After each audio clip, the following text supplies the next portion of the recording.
I'm going to talk now for just a few minutes, mainly to recognise the contribution of our amazing volunteers, but also about the past year and our plans for 2016. 2015 was a special year for the branch as we marked its 20th anniversary.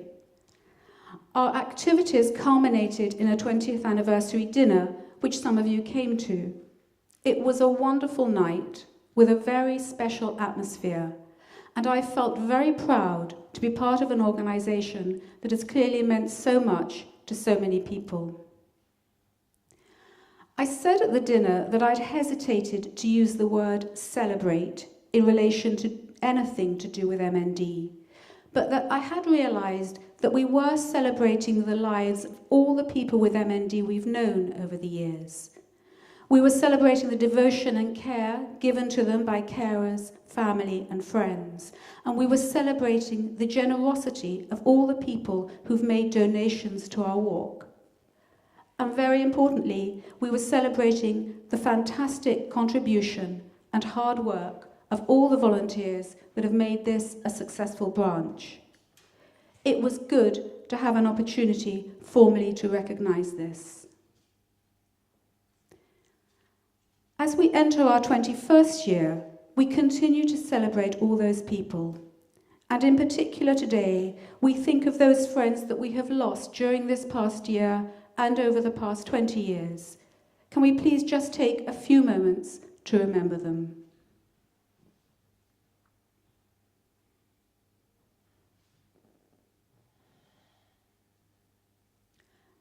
Thank you. And now to thank some of our volunteers without whom we could not operate. There are so many people to mention, so please forgive me if I forget anyone. First, and very importantly, our team of association visitors who provide one-to-one support to people living with MND and their families. Now, the branch currently has fewer AVs than we've had at times in the past, and if you think you could be interested in that role, please talk to the AVs to hear more about this very important and rewarding role. Could the AVs who are here today please stand up so that everyone knows who you are? They all give me this dirty look every time I do this every year. So this is Jill, Madeline, and Mick. Our AVs are supported by an association staff member, Paulette Riley, who is the RCDA for North and West London. Paulette couldn't be here today, but she makes a real difference in her wide-ranging role, and we appreciate everything that she does. Special thanks are due to Mick Stone, who organises our carer group meetings. We recognise the enormous pressures on people caring for someone with MND. And these meetings are an opportunity for carers to share their unique experiences and learn from others in an informal and supportive atmosphere. If you haven't been to a carers meeting but think it might help you, then why not have a chat with Mick today? And you don't have to be the main carer. If you're looking after someone with MND in any way, then you would be very welcome to come along. Meetings are held in Richmond on the third Tuesday of each month, apart from August and December, and the next one is actually this coming Tuesday. The next person I want to thank is Victoria, who most of you know as she provides the catering at our meetings. And I hope by now that you're also aware that Tora runs our Facebook page. And in this social media world, this is an important and busy role. And I hope that some of you are regularly checking in for our news on Facebook. Our other social media guru, who couldn't be here today, is Anita, our publicity and campaigns officer, who tweets for us. She also runs our web pages, and we've recently added to the information there. This new edition is a back catalogue of useful information articles that were mostly compiled by Mandy and were previously published in our newsletter. Alexandra, a new volunteer, took time to go back through past newsletters to pull out those articles and tips and hints that are still of interest.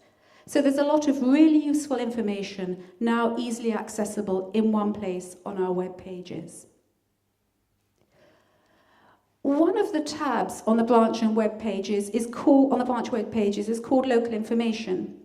If you haven't already taken a look, please do so. It contains a comprehensive and very valuable list of the services available borough by borough in our area that could be of use to people with MND and their families. Ross Marshall, who is here today, who originally compiled that information, regularly checks it to make sure that it remains up to date. Ross has also done work for the branch identifying local trusts to which we'll be applying for funding, and he's now started work on corporate fundraising. He does a lot for us, sitting in the back there, and we are very grateful. By the way, don't forget that all the local information that's available online complements the wealth of useful material contained on the association's website, so use that as a tool. I want to thank James Haslam, who edits our newsletter, and everyone who contributes articles. If you ever feel like writing for us, new material is always welcome. And if you ever think you can't be bothered to open the attachment when the newsletter email pings in, well, all I can say is that you're missing something. Nemi talked about fundraising, and so many people raised funds for us last year. Everyone involved with our walk, which, as Naomi said, raised over £13,000. And this includes Ray and Manuela Martin, who are with us today, who do such a great job sourcing raffle prizes each year. There's Maxine Hibbert, who seems to be involved in continuous fundraising activities for the association. She donated to the branch £5,000 of the money she raised marathon running. And Maxine isn't here today because she's running the Silverstone half marathon for the association. Thanks again to Chris Twistleton for organising the Match of the MNDA, which is to become an annual event.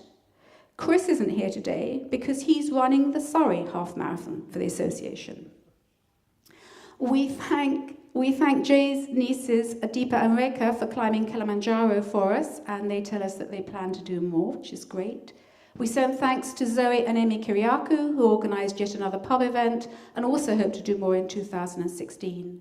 We thank all the members of our fundraising group for organising more successful events last year, and especially Lisa Jane, who does such a great job every year selling Christmas cards here and in charity shops.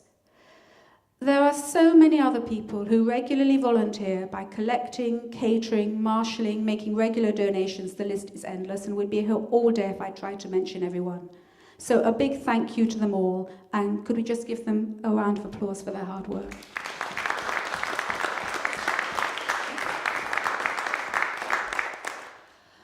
I think it's important to remind you that all of these people, including the committee, are volunteers who take time out of their busy lives to support people with MND.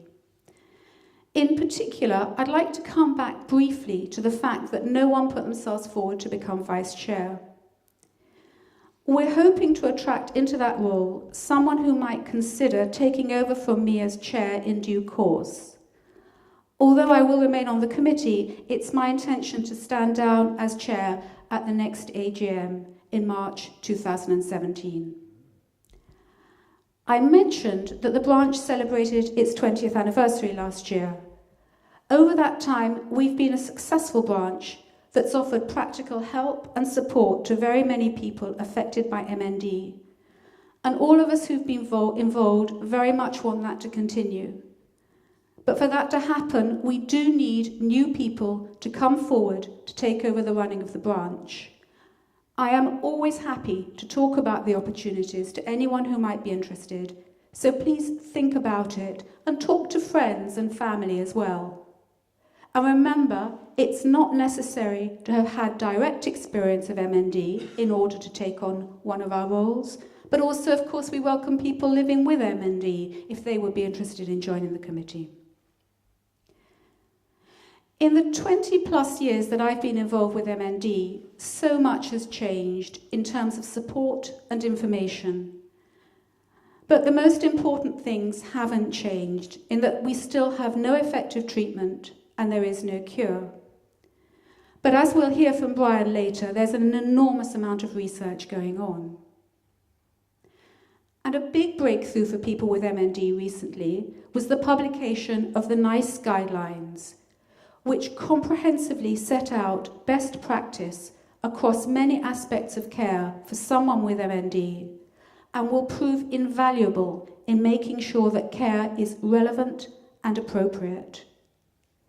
Here, we should recognise the contribution of branch member Roque Mayer, who was a member of the committee that developed the guidelines.